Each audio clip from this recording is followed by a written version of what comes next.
Hello everyone, good morning to all of you. Welcome to Logic पाठशाला।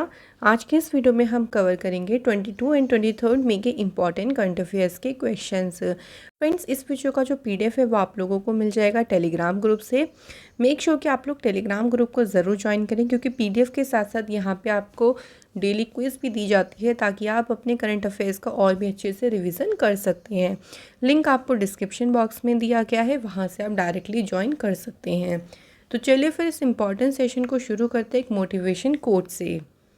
All of us do not have equal talent, but all of us have an equal opportunity to develop our talents. देखिए, ज़रूरी नहीं होता, और ये ज़रूरी नहीं कि ये तो आपके लोग कंफर्म ही है कि सभी के पास इक्वल टैलेंट नहीं होता है। किसी के पास किसी फील्ड में टैलेंट है या कोई किसी फील्ड में बहुत टैलेंटेड है, लेकिन एक चीज़ सबके पास सेम ज़रूर होती है कि सबके पास ही एक इक्वल अपॉर्चुनिटी होती है वो अपने टैलेंट्स को डेवलप कर सके। तो उस अपॉर्चुनिटी से आपको एक तरीके से क्या करना है, अपने टैलेंट को आगे लेके आना है। क्योंकि अगर आप ऐसा काम नहीं करोगे, अगर आप अपनी जो आपको अपॉर्चुनिटी मिली आप उसको यूज़ नहीं करोगे, तो आप अपने टैलेंट्स को भी कभी बाहर नहीं ला सकते और उससे कभी आगे नहीं बढ़ सकते। तो इसलिए उस अपॉर्चुनिटी का लाभ लें और आगे बढ़ते रहें। चलिए हम भी वीडियो में आगे बढ़ते हैं। तो 21 में आज इम्पॉर्टेंट डे हम कवर करेंगे। सबसे पहले world day for culture diversity. तो ये दिन कब सेलिब्रेट होता है? 21 मई को ये मनाया जाता है। तो world day for culture diversity for dialogue and development is a United Nations sanctioned international holiday for the promotion of diversity and dialogue issues. तो एक तरीके से यूनाइटेड नेशंस के द्वारा ये सेंशन एक इंटरनेशनल हॉलीडे होती है। करंटली ये 21 मई के दिन सेलिब्रेट होता है। इसको डाइवर्सिटी डे के नाम से भी जानते हैं। ये दिन तब क्रिएट हुआ जब 2001 में, देखिए क्या हुआ था, बुद्धा जी का जो स्टैचू है अफ़गानिस्तान में एक जगह है बामिया, वहाँ पे बुद्धा जी के स्टैचू को डिस्ट्रक्ट मतलब एक तरीके से नष्ट कर दिया गया था। उसी के रिजल्ट के फलस्वरूप या उसी के बाद जो है इस दिन को सेलिब्रेट किया जाना शुरू कर दिया। नेक्स्ट हमारा है international day for biological diversity, जो कि आपका 22 मई को सेलिब्रेट किया जाता है। इस दिन बायोडाइवर्सिटी से रिलेटेड जो भी इश्यूज़ होते हैं या उसके बारे में अंडरस्टैंडिंग बढ़ाने के लिए लोगों को अवेयर किया जाता है, या इसके बारे में लोगों को एजुकेट किया जाता है। और देख लीजिए इसकी थीम ज़रूर ध्यान रखिएगा, building a shared future for all life. तो ये रही है इस बार की इसकी थीम। फ्रेंड्स, अभी तक हमने जो इम्पॉर्टेंट डेज पढ़े हैं हम लोग कुछ रिवाइज़ कर लेते हैं, साथ में मैं आपको थीम भी रिवाइज़ कराती चलूँगी। फर्स्ट में इंटरनेशनल लेबर डे, सेकेंड मई को सेलिब्रेट होता है वर्ल्ड ट्यूनर डे और इसकी थीम रही और ट्यूनर और हेरिटेज। 3 मई को सेलिब्रेट हुआ press freedom day and the theme is journalism under digital says. उसके बाद देखिए 3 मई को ही इस बार वर्ल्ड एस्थमा डे मनाया गया। ये हर साल नहीं होता, ये मई मंथ के पहले ट्यूसडे को मनाया जाता है और इसकी थीम रही closing gap in asthma care.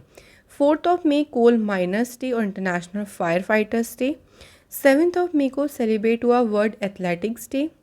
8 मई को मनाया गया वर्ल्ड रेड क्रॉस डे और इसकी थीम रही #बी ह्यूमन काइंड। उसके बाद देखिए 8 मई को ही वर्ल्ड थैलेसीमिया डे मनाया गया और इसकी थीम है be aware share care working with the global community as one to improve thalassemia knowledge. 9 मई को रविन्द्रनाथ टैगोर जी की जयंती होती है। 11 मई सेलिब्रेट हुआ national technology day and the theme is integrated approach in science and technology for a sustainable future. 12 मई को सेलिब्रेट किया गया इंटरनेशनल नर्सेस डे और इसकी थीम रही nurses a voice to lead, invest in nursing and respect rights to secure global health. 14 मई मनाया गया वर्ल्ड माइग्रेटरी बर्ड डे और इसकी थीम रही इस बार की लाइट पॉल्यूशन। तो इसमें हमने देखिए कुछ इंपॉर्टेंट डेज को कवर किया है, तो फ्रेंड्स इसको याद रखिएगा, यहाँ से डेफिनेटली क्वेश्चन आपके बन जाते हैं। चलिए शुरू करते हैं क्वेश्चन फर्स्ट से। पहला क्वेश्चन है, देखिए, Jose Ramos Horta has been sworn as the 5th president of which country. तो जोस रोमोस होर्टा ने किस देश के 5वें राष्ट्रपति के रूप में शपथ ली है? आंसर यहाँ पे हो जाएगा फ्रेंड्स ईस्ट तिमोर। तो ईस्ट तिमोर एक कंट्री ही है देखिए, और यहाँ के ये 5th नंबर के प्रेसिडेंट अपॉइंट हुए हैं। East Timor's independence fighter and Nobel prize जो है ये विजेता हैं जोस, इनका नाम ध्यान रखिएगा, जोस रामोस होर्टा। इन्होंने कंट्री के 5th प्रेसिडेंट पद के लिए शपथ ली है। इससे पहले भी यहाँ के ये राष्ट्रपति के रूप में इन्होंने काम किया है 2007 से लेके 2012 तक, और ये यहाँ के प्राइम मिनिस्टर और फॉरेन मिनिस्टर भी रह चुकी हैं। तो ये कुछ इंपॉर्टेंट पॉइंट्स होते हैं जो कि हमें याद रखने हैं। अब मैं आपको इसकी लोकेशन दिखा देती हूँ। आप देख सकते हैं ऑस्ट्रेलिया है, ऑस्ट्रेलिया के ऊपर आप देख सकते हैं इधर इंडियन ओशन है, देन इधर पैसिफिक ओशन है। यहीं पर ही एक छोटा सा आइलैंड आपको दिख रहा होगा जो कि है ईस्ट तिमोर, जो कि साउथ ईस्ट एशिया में एक आइलैंड कंट्री है। इसकी कैपिटल है दिल्ली। यहाँ के इस टाइम पे प्राइम मिनिस्टर हैं तौर मतान रॉक। ठीक है फ्रेंड्स, चलिए नेक्स्ट क्वेश्चन की तरफ बढ़ते हैं। ओके, अगला क्वेश्चन पढ़ने से पहले हम लोग कुछ और अपॉइंटमेंट्स के बारे में बात करते हैं। जैसे अभी देखिए कुछ टाइम पहले ही सोमालिया में प्रेसिडेंट इलेक्ट हुए जिनका नाम है हसन शेख महमूद। यूएई में जो प्रेसिडेंट बने हैं उनका नाम है शेख मोहम्मद बिन जायद अल नहायन। उसके बाद देखिए श्रीलंका में अभी नए प्राइम मिनिस्टर बने हैं रानिल विक्रमसिंघे। और साउथ कोरिया में यून सुक योल ने प्रेसिडेंट पद के लिए शपथ ली है। तो ये सभी देखिए फ्रेंड्स अभी रिसेंटली अपॉइंट हुए हैं। बार बार अगर आप पढ़ेंगे तो डेफिनेटली आप इन सभी चीज़ों को नहीं भूलेंगे। अगले क्वेश्चन पे बढ़ते हैं। The scientist of which country have proposed a space project जिसका नेम रखा गया है क्लोज बाई हैबिटेबल एक्सोप्लैनेट सर्वे। तो ये जो एक स्पेस प्रोजेक्ट है ना, इसका प्रस्ताव कौन से देश के साइंटिस्ट ने रखा है? तो सही आंसर हो जाएगा यहाँ पे चाइना। तो चाइना के साइंटिस्ट के द्वारा ये प्रपोजल रखा गया है। देखिए चाइना के जो साइंटिस्ट है ना, उन्होंने स्पेस प्रोजेक्ट का प्रपोजल रखा है। अब इससे क्या होगा, इससे हमारा जो सोलर सिस्टम है, सोलर सिस्टम के आउटसाइड जो अर्थ जैसे प्लैनेट हो गए, जहाँ पे अर्थ जैसी कुछ मतलब हो सकती हैबिटेट्स हो सकती हैं, उन सभी को दूरबीन के माध्यम से यानी स्पेस टेलीस्कोप के माध्यम से उन सभी को एक तरीके से उनकी खोज करने के लिए इस स्पेस प्रोजेक्ट का प्रपोजल रखा गया है। इस प्रोजेक्ट को नाम दिया गया है क्लोज बाई हैबिटेबल एक्सोप्लैनेट सर्वे। ठीक है, शॉर्ट में से कहेंगे चेस, इसको नाम दिया है। और ये फर्स्ट स्पेस मिशन है जिसको स्पेशली डिज़ाइन किया गया है to search for habitable terrestrial planet around nearby sun like stars. तो जो आसपास मतलब कुछ ऐसे टेरेस्ट्रियल प्लैनेट हो सकते हैं, उन सभी को सर्च करने के लिए स्पेशली इस प्रोजेक्ट को डिज़ाइन किया है। और कौन सी कंट्री है यहाँ पे? चाइना है। चाइना की बात कर लेते हैं तो कुछ मेन पॉइंट्स के बारे में देखिए। कैपिटल बीजिंग है, करेंसी चाइनीज़, अब यहाँ पे रेनमिन भी कही जाती है। प्रेसिडेंट है शी जिनपिंग और यहाँ का नेशनल स्पोर्ट है टेबल टेनिस। ये तो हो गई कॉमन सी बातें।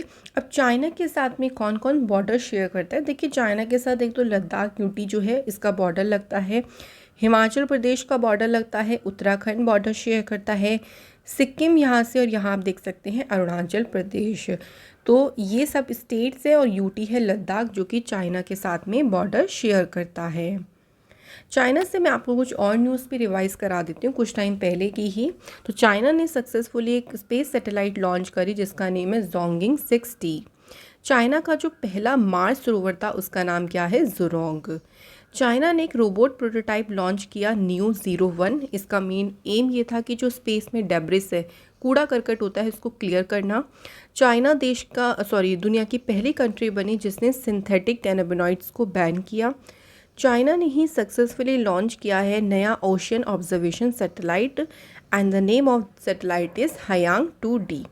तो ये कुछ फ्रेंड्स इंपॉर्टेंट न्यूज़ रही हैं चाइना से। नेक्स्ट क्वेश्चन की तरफ बढ़ते हैं हम। तो अगले क्वेश्चन में पूछा है where will the annual meeting of the World Economic Forum be held in the year 2022। 2022 में जो वर्ल्ड इकोनॉमिक फोरम की एनुअल मीटिंग होगी ये कहाँ पे आयोजित की जाएगी? सही आंसर है देवोस स्विट्ज़रलैंड। तो इसका आयोजन स्विट्ज़रलैंड में जो देवोस सिटी है वहाँ पे किया जाएगा। इसमें देखिए इस मीटिंग का प्राइमरी ऑब्जेक्टिव यानी जो इसका प्राथमिक उद्देश्य है वो ये है to find solutions to issue and challenges around the world such as global pandemic, Russia Ukraine war and climate change etcetera. तो ये सारे जो चैलेंजेस आती हैं, ये सारे जो इश्यूज़ हैं ना, इनके सॉल्यूशंस को फाइंड करना, ये इसका मेन प्राइमरी ऑब्जेक्टिव है। और भारत की तरफ से कौन इसमें पार्टिसिपेट करेंगे? पीयूष गोयल, जो कि कॉमर्स एंड इंडस्ट्री के मिनिस्टर हैं। ठीक है, तो ये हमें ज़रूर ध्यान रखना होता है फ्रेंड्स कि अगर कोई भी मीटिंग हो रही है तो उसमें इंडिया की तरफ से पार्टिसिपेट कौन करेंगे। वर्ल्ड इकोनॉमिक फोरम के स्टेबलाइजमेंट जनवरी 1971 में हुई। इसका जो हेडक्वार्टर है वो कोलोग्नी स्विट्ज़रलैंड में है और प्रेसिडेंट है क्लॉस शेवाज। नेक्स्ट क्वेश्चन पे बढ़ते हैं। तो क्वेश्चन है, देखिए, a team of expert from the Dash has installed the world highest weather station on Mount Everest at an altitude of 8,830 metre. और ये सबसे ऊंचाई पर लगने वाला वेदर स्टेशन है और इसको जो सेटअप किया है वो नेशनल ज्योग्राफिक सोसाइटी के जो एक्सपर्ट हैं, शॉर्ट में ऐसे NGS भी लिखा सकता है, तो उनके जो टीम ऑफ एक्सपर्ट्स हैं ना, उनके द्वारा इसे इंस्टॉल किया गया है। कहाँ पे? माउंट एवरेस्ट पर। ये भी ध्यान रखिएगा कि कौन से जो चोटी है उस पर इसको इंस्टॉल किया गया है। अब ये क्या करेगा? देखो, ये मेज़र करेगा वेरियस मेट्रोलॉजिकल फिनोमिना को। ऑटोमेटिकली ये मेज़र कर लेगा मेट्रोलॉजिकल फिनोमिना, जैसे कि air temperature, wind speed, direction, air pressure और change in surface, height of snow, incoming and outgoing short and long wave radiation. तो इन सभी को ये क्या करेगा? मेज़र करेगा। तो इससे क्या होगा? देखो, जो माउंट एवरेस्ट पे चढ़ाई करते हैं उनके लिए थोड़ी आसानी हो जाएगी, क्योंकि उन्हें जो वेदर के बारे में पहले से इंफॉर्मेशन और अच्छे से होगी। इस टीम को, ये जो पूरी टीम है एक्सपर्ट्स की जिन्होंने इसको इंस्टॉल किया है, उसको लीड कौन कर रहे हैं? तो क्लाइमेट साइंटिस्ट हैं बेकर पेरी, जो कि इस टीम को लीड कर रही हैं। अगला क्वेश्चन है फ्रेंड्स, यहाँ पे पूछा गया है, the government has made quitting on और पैन और आधार mandatory from 26 May in case cash deposits and withdrawals in the financial year exceeds dash lakh। यानी पैन या आधार का आपको एक तरीके से मैंडेटरी कर दिया कि अगर आप इतने से ज़्यादा का कैश डिपॉजिट करते हो या विड्रॉ करते हो तो आपको पैन या आधार ज़रूरी होगा। यहाँ पे वो अमाउंट पूछा गया है, तो राइट आंसर हो जाएगा 20 लाख। अगर आप 20 लाख से ज़्यादा या तो जमा करते हो या निकालते हो तो आधार या फिर पैन कोई भी एक चीज़ ज़रूरी होगी।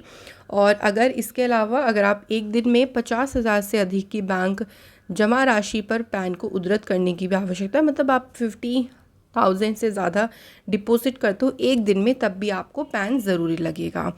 इसका मेन देखिए ऑब्जेक्टिव यही है कि आपकी जो फाइनेंशियल ट्रांजैक्शन है ना, उस पर मतलब कई बार ऐसा होता है ना, बहुत ज़्यादा ट्रांजैक्शन हो जाती है, बेहिसाब या कहते हैं हद से ज़्यादा हो जाती है, तो उस चीज़ पे रोक लगाना इसका मेन पर्पज़ है। अगले क्वेश्चन की तरफ बढ़ते हैं। तो देखिए, doctor Ramakant Shukla passed away recently, in which year did he receive the Padma Shri. तो इनका नाम ध्यान रखिएगा, इन्हें 2013 में पद्मश्री से सम्मानित किया गया था। ये संस्कृत और हिंदी के स्कॉलर थे और इनका जो निधन है वो उत्तर प्रदेश के अलीगढ़ शहर में हुआ। He was the founder and president of भारतीय संस्कृत पत्रकार संघ। तो इसकी शुरुआत करी थी इन्होंने और ये इसके प्रेसिडेंट भी थे। ऑल्सो देखिए, इनको साहित्य अकादमी अवार्ड भी मिला, कब? 2018 में, मामा जनानी के लिए। तो संस्कृत में इन्होंने ये लिखा था और इसके लिए उनको साहित्य अकादमी अवार्ड भी मिला है। तो ये इसका ईयर भी आप लोग ध्यान रखिएगा। रिसेंटली देखिए और किसका निधन हुआ है, थोड़े से रिवाइज करते हैं। तो यूरी एबरबेक, जो कि एक रशियन चेस ग्रैंड मास्टर थे, इनका रिसेंटली अभी निधन हुआ। Former Kenyan president Mwai Kibaki का हाल ही में निधन हुआ। Leading structure biologist M Vijayan, who led the foundation of protein crystallography in India, has passed away. Ken Tanaka, जो कि वर्ल्ड की ओल्डेस्ट पर्सन थी, इनका निधन हुआ जापान में at the age of 119। Next question की तरफ बढ़ते हैं। Which of the following will open its first regional office in India at the Gujarat International Finance Tec City. तो भाई गुजरात में की जो गिफ्ट सिटी है, तो वहाँ पर पहला रीजनल ऑफिस किसने ओपन किया है? सही देखिए आंसर यहाँ पे हो जाएगा एनडीबी। एनडीबी का मतलब हो गया न्यू डेवलपमेंट बैंक। तो न्यू डेवलपमेंट बैंक जो कि शंघाई बेस्ड मल्टीलेटरल बैंक है, ब्रिक्स कंट्रीज़ के द्वारा ही इसे ओपन किया गया था। इसने अपना पहला रीजनल ऑफिस इंडिया में खोला है गुजरात यानी गिफ्ट सिटी में। अब इसका मेन उद्देश्य ये है कि भारत में ना अपनी फुटप्रिंट्स को बढ़ाना है, यानी अपनी प्रेजेंस को बढ़ाना है। यहाँ पे देखिए अभी पहला ऑफिस खुला, ऐसे ही और भी ऑफिस खुलेंगे, तो देश में अपनी उपस्थिति बढ़ाने पर पूरा यहाँ पे ध्यान केंद्रित किया गया है। बात करते हैं थोड़ी सी न्यू डेवलपमेंट बैंक की। देखिए इसे ब्रिक्स कंट्रीज़ के द्वारा एस्टेब्लिश किया गया था। ब्रिक्स कंट्रीज़ में आती हैं Brazil, Russia, India, China and South Africa. जुलाई 2015 में इसे ओपन किया गया था। इसका हेडक्वार्टर है शंघाई चाइना में। Bangladesh, UAE, Egypt and Uruguay ने इस बैंक को ज्वाइन किया है। अगला क्वेश्चन है friends, new species of non venomous snake और इसे नाम दिया गया है लेनरुल। ये कौन से स्टेट में अभी ये नई प्रजाति खोजी गई है? तो ये जो है अभी रिसेंटली मिज़ोरम में इसे देखा गया है और इसका जो नाम दिया है वो दिया है लेनरुल। तो लेनरुल मतलब कि high elevation snake in the Mizo language, यानी मिज़ो भाषा में ये हाई एलिवेशन स्नेक है और उसे ही कहा गया है लेनरुल। और ये एकमात्र ऐसा स्नेक है जो कि सी लेवल से 1700 मीटर के ऊपर पाया गया है। तो आप एक तरीके से कह सकते हैं कि काफ़ी हाई एल्टीट्यूड पे इसको खोजा गया है और इस स्नेक को साइंटिफिक नेम दिया गया है हर्पेटोरियस मर्लिन। ठीक है, तो ध्यान रखिएगा, पूछ सकते हैं अगर एग्जामिनर का मन किया तो। नेक्स्ट हमारा क्वेश्चन है, देखिए विच of the following has launched India's first dental health insurance plan. तो भारत का पहला डेंटल हेल्थ इंश्योरेंस प्लान को शुरू किसने किया है? आंसर इज पीएनबी मेटलाइफ ने इसे शुरू किया है और ये पहली ऐसी बीमा योजना है जो कवर करेगी fixed benefit out patient expenses और उनको फाइनेंशियली असिस्टेंस यानी उनको वित्तीय सहायता भी ये प्रदान करेगी। पीएनबी मेटलाइफ ये शुरू हुआ 2001 में। इसका हेडक्वार्टर जो है वो मुंबई में है और इसके एमडी सीईओ है अश्विनी कुमार श्रीवास्तव। अगला क्वेश्चन है, who has won the William E Colby award 2022 for his military and intelligence writing. तो विलियम ई कॉल्वी अवार्ड ये जीता है वीजली मॉर्गन ने। राइट आंसर हो जाएगा वीजली मॉर्गन। देखिए इनकी एक बुक है the hardest place the American military adrift in Afghanistan Pech valley. तो इसमें इनकी जो राइटिंग है, जो मिलिट्री और इंटेलिजेंस राइटिंग इन्होंने करी है, इसी के लिए उनको विलियम ई कॉल्वी अवार्ड मिला। ये जो कॉल्वी अवार्ड है इसे नॉर्विक यूनिवर्सिटी जो कि यूएसए के नॉर्थ फील्ड में है उसके द्वारा इसे प्रेजेंट किया जाता है। कुछ रिसेंट के अवार्ड रिवाइज करते हैं तो देखिए असमीज पोएट है नीलमणि फुकन, इन्हें 56 नंबर का ज्ञानपीठ अवार्ड मिला। इसके अलावा देखिए अमर मित्र जो कि हैं बंगाली ऑथर, इन्हें ओ हेनरी अवार्ड मिला है। रामदर्श मिश्रा को सरस्वती सम्मान 2021 से सम्मानित किया गया। जर्नलिस्ट आरिफा जौहरी, इन्हें चमेली देवी जैन अवार्ड मिला है। इसके अलावा देखिए देवेंद्र झाझरिया ये पहले पैरा एथलीट बने जिनको पद्म भूषण रिसीव हुआ। एबल प्राइज़ 2022 का किसे मिला है? अमेरिकन मैथमेटिशियन है डेनिस पी सुलिवन। फ्रांसिस केरे ये पहले अफ्रीकन बने जिन्हें प्रिट्जर प्राइज़ 2022 से सम्मानित किया गया। नारायण प्रधान को जीडी बिरला अवार्ड मिला है साइंटिफिक रिसर्च के लिए। सर डेविड एटनबर्ग को UN champion of the earth life time achievement award मिला है। तो ये कुछ रिसेंट के आपके अवार्ड्स हैं। आई होप सो आप लोगों को इनमें से बहुत सारे याद भी होंगे। चलिए अगले क्वेश्चन पे बढ़ते हैं। नेक्स्ट क्वेश्चन है, who has been appointed as a new commissioner of the Unified Municipal Corporation of Delhi. Answer हो जाएगा ज्ञानेश भारती। तो दिल्ली में जो यूनिफाइड म्यूनिसिपल कॉरपोरेशन है उसके नए आयुक्त बनी हैं ज्ञानेश भारती। तो इसके अलावा देखो एक चीज़ पर ध्यान रखिएगा कि जो आईएएस अश्विनी कुमार हैं ऑल्सो इनको unified Municipal Corporation of Delhi में स्पेशल ऑफिसर पद पे अपॉइंट किया है। नेक्स्ट हमारा क्वेश्चन है, who has been reappointed as the managing director and chief executive officer of Paytm. तो भाई दोबारा से भाई रीअपॉइंट का मतलब है फिर से मैनेजिंग डायरेक्टर बने हैं पेटीएम के और इनका नाम है विजय शेखर शर्मा। तो भाई इनका जो कार्यकाल है वो 19 दिसंबर से शुरू होगा। यहीं एक और नाम ध्यान रखेंगे आप लोग, मधुर देवड़ा, जो कि चीफ फाइनेंशियल ऑफिसर बने हैं कंपनी के, मतलब कंपनी के चीफ फाइनेंशियल ऑफिसर है। इन्हें एडिशनल डायरेक्टर का पद दिया गया है। तो रिसेंटली ये दोनों नाम आपको याद रखने हैं। कुछ रिसेंट के अपॉइंटमेंट्स में देखिए, नंद मुलचंदानी ये पहले चीफ टेक ऑफिसर बने हैं CIA में। एक्स पेट्रोलियम सेक्रेटरी जो है तरुण कुमार, ये प्राइम मिनिस्टर मोदी जी के एडवाइज़र अपॉइंट हुए।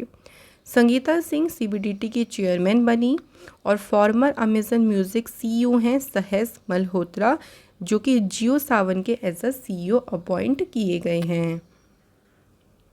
अगला क्वेश्चन है, who has become the new private secretary of prime minister Narendra Modi.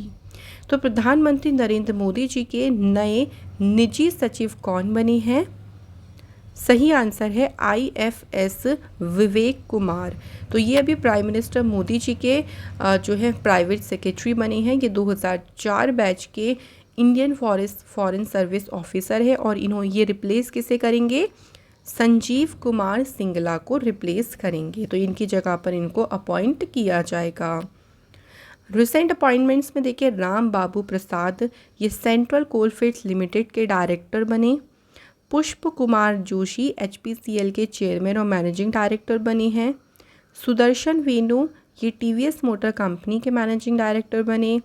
InterGlobe aviation ने वेंकटरमणी सुमंत्रन को एज चेयरमैन अपॉइंट किया है। नेक्स्ट क्वेश्चन देखिए, the first ever professional international boxing tournament of Bangladesh was held in which city. तो ये बांग्लादेश का ना पहला प्रोफेशनल इंटरनेशनल बॉक्सिंग टूर्नामेंट है और इसका आयोजन किस शहर में किया गया था? तो बांग्लादेश की कैपिटल जो है ढाका, वहाँ पे इस चैम्पियनशिप का आयोजन किया गया था। अ टोटल ऑफ 14 बॉक्सर्स, तो टोटल देखिए 14 बॉक्सर्स ने इसमें हिस्सा लिया था, जिसमें बांग्लादेश के 11 थे, नेपाल से 2 थे और भारत के इसमें 1 बॉक्सर जो है वो शामिल थे। ये जो एक दिन का इवेंट था ना, इसको बांग्लादेश बॉक्सिंग फाउंडेशन ने ऑर्गेनाइज़ किया था। तो सिंपली आप ध्यान रखेंगे कि इंडिया की तरफ से कितने बॉक्सर थे? सिर्फ एक। टोटल 14 बॉक्सर थे इसमें और इसको कहाँ कराया गया था? तो ढाका में इसको कराया गया था। अगला क्वेश्चन है, देखिए फ्रेंड्स, रिसेंट के कुछ स्पोर्ट्स न्यूज़ को हम लोग रिवाइज करते हैं। तो देखिए, साउथ कोरिया ने इस बार कौन सा कप जीता? उबेर कप, जो कि होती है वुमेंस की बैडमिंटन चैम्पियनशिप। वही जो थॉमस कप होता है फ्रेंड्स, ये मेंस की बैडमिंटन चैम्पियनशिप होती है, जिसको पहली बार जो है वो इंडिया ने जीता है। वेरी इंपॉर्टेंट, ये ध्यान रखिएगा पॉइंट। इसके बाद देखिए, केरल ने लिफ्ट की संतोष ट्रॉफी। तो केरल ने इस बार 7वीं बार संतोष ट्रॉफी जीती, इसमें बंगाल को हराकर। इंडिया के जो ग्रैंड मास्टर हैं D गुकेश, उन्होंने 48 नंबर का ला रोडा इंटरनेशनल ओपन चेस टूर्नामेंट का टाइटल जीता। इसके अलावा देखिए, मिथाली राज ये पहली वुमेन क्रिकेटर बनी जो कि 6 वर्ल्ड कप में अपीयर हुई हैं। स्ट्रेंजर मेमोरियल जो बॉक्सिंग टूर्नामेंट है, उसमें निखत जरीन और नीतू ने गोल्ड मेडल जीता है इंडिया के लिए। इसके बाद देखिए, पूजा जातियान ये पहली इंडियन बनी to win a silver in para archery world championship. Mexican open का टाइटल किसने जीता? राफेल नदाल ने। और सिंगापुर वेट लिफ्टिंग इंटरनेशनल में मीराबाई चानू ने गोल्ड मेडल जीता। तो फ्रेंड्स, आप लोग ना करंट अफेयर्स को बार बार रिवाइज करेंगे तो डेफिनेटली आप उसको कभी नहीं भूलेंगे। चलिए हम लोग रिवाइज करते हैं परसों के क्वेश्चंस। परसों के क्वेश्चन में मैंने आप लोगों से पूछा था कि जो लक्षद्वीप आइलैंड का सबसे साउदर्न मोस्ट पार्ट है वो कौन सा है? वो है मिनिकॉय। सेकेंड था कि जो जोजिला पास है वो कौन सी माउंटेन रेंज में है? वो जांस्कर माउंटेन रेंज में है। तो आप सभी ने सही आंसर्स करे हैं। आज के कमेंट है Pallavi Kumari and Viplav Kumar. Thank you so much guys कि आप सभी कमेंट करते हैं। चलिए आज के होमवर्क क्वेश्चन में पहला क्वेश्चन है, इंडिया का जो इंडियन रेलवे के द्वारा पहला सोलर प्लांट किस स्टेट में बनाया जाएगा? बना दिया गया, आपको स्टेट का नाम बताना है। अगला है, नाटो में एज अ मेंबर के तौर पर शामिल होने वाला लास्ट कंट्री कौन सी बनी? अंतिम देश कौन सा था? तो फ्रेंड्स, आई होप सो कि आज की वीडियो के भी आपको सभी क्वेश्चंस बहुत अच्छे से क्लियरली समझ आए होंगे और रिवीजन पोर्शन भी अच्छा रहा होगा। ऐसे ही देखिए फ्रेंड्स, आप लोग मेहनत करते रहें। जब आप मेहनत करेंगे तो आपको आगे बढ़ने से कोई नहीं रोक सकता। आप हमेशा आगे बढ़ते जाएंगे और लाइफ में सक्सेस होते चले जाएंगे। Thank you so much for watching this video.